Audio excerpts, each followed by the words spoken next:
Salut, c'est David de Gamecoder, l'auteur du guide Comment devenir programmeur de jeux vidéo.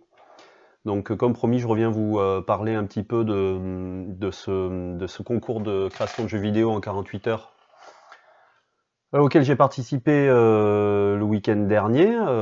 Donc, j'ai réalisé un jeu, je vous ai envoyé un petit mail, vous avez dû le recevoir pour ceux qui sont inscrits à ma mailing list. Donc, ce que je voulais vous dire aujourd'hui, en fait, je voulais vous parler en fait d'un petit peu de la motivation, de la peur de commencer, et vous expliquer un petit peu comment j'ai procédé. Donc c'est tout simple en fait, c'est incroyable les game jams pour ça. Le vendredi soir, le jeu n'existe pas, le dimanche soir, j'ai créé un jeu vidéo complet.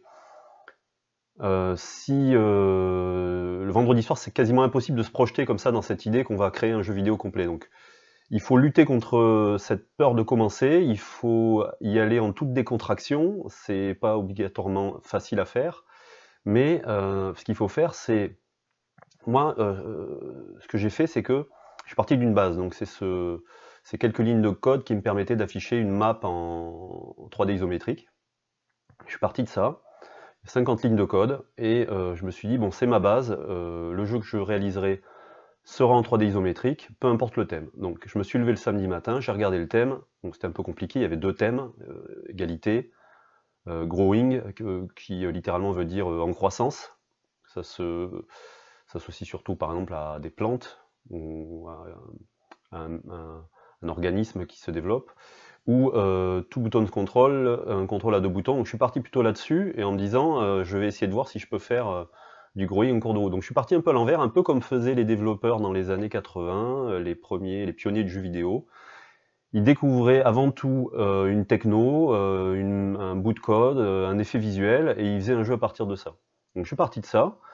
C'est bientôt Noël, donc j'ai choisi un thème sur Noël. J'ai commencé à taper mes premières lignes de code sans savoir ce à quoi allait ressembler mon jeu vidéo. J'ai dessiné un Père Noël, je l'ai décalqué, donc je ne suis pas infographiste, j'ai pris un Père Noël sur le net, je l'ai décalqué, je l'ai adapté, réduit pour qu'il fasse la taille dont j'avais besoin pour mon jeu. Je l'ai affiché au centre de ma map et je me suis mis à le déplacer, gauche, droite, etc. Et de là sont nées les idées. Donc le conseil que je peux vous donner, c'est de commencer comme ça. C'est-à-dire que si vous ne savez pas par quoi commencer, eh ben, ne commencez par rien, commencez tout simplement. Vous mettez devant votre ordinateur, vous commencez à coder, vous faites bouger 2-3 trucs à l'écran. Le plus dur, c'est les 3 premières lignes de code. Une fois qu'on a commencé, on découvre une motivation qu'on n'avait pas 5 minutes avant et on arrive à avancer. Donc, qu'est-ce que j'ai fait? J'ai affiché ce Père Noël, je l'ai déplacé, et ensuite je me suis amusé à faire des effets d'élévation du sol, en cliquant avec la souris, le sol s'élevait, s'abaissait. Et en fait, ça n'a pas fonctionné du tout. Ça n'a rien donné. J'ai abandonné cette idée d'avoir un sol en mouvement, et j'ai utilisé le bout de code que j'avais fait pour déplacer les briques de sol pour donner du relief, simplement pour donner un petit peu de volume à mes niveaux. Ensuite, j'ai rajouté des éléments de gameplay individuellement. Je me suis dit, tiens, ramasser des cadeaux. Et ensuite, j'ai codé pour que mon personnage puisse se déplacer sur la map et que je puisse détecter quand le personnage atteint un objet sur la grille. Ensuite, je me suis dit, tiens, il va ramasser le cadeau. Ben, s'il ramasse le cadeau, il va le livrer dans une maison. J'ai dessiné une maison. C'est pas évident du tout en 3D isométrique. Et voilà. Et ensuite, j'ai posé mes maisons et j'avais un premier niveau de jeu. On ramassait un cadeau et on l'amenait dans une maison. Et à partir de là, j'ai fait évoluer. J'ai rajouté des conditions pour gagner ou pour perdre. J'ai découpé mon niveau en plusieurs niveaux. J'ai rajouté des obstacles, j'ai rajouté des chutes, j'ai rajouté de la glace, j'ai rajouté des murs avec un interrupteur pour les fermer, et à chaque fois que je créais un nouveau niveau, je rajoutais quelque chose, un téléporteur, etc.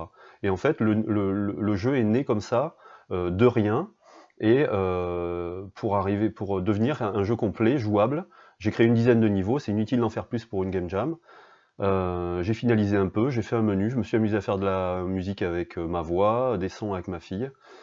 Et puis j'ai mis un écran de menu, un écran d'aide. Je me suis pas emmerdé, l'écran d'aide, je l'ai entièrement dessiné avec Photoshop.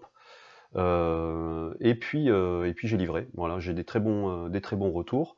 Je vous invite à tester le jeu, je vous mets le lien dans la description, et puis je vous invite à télécharger mon guide comment devenir programmeur de jeux vidéo, et je vous dis à la prochaine fois, bon code!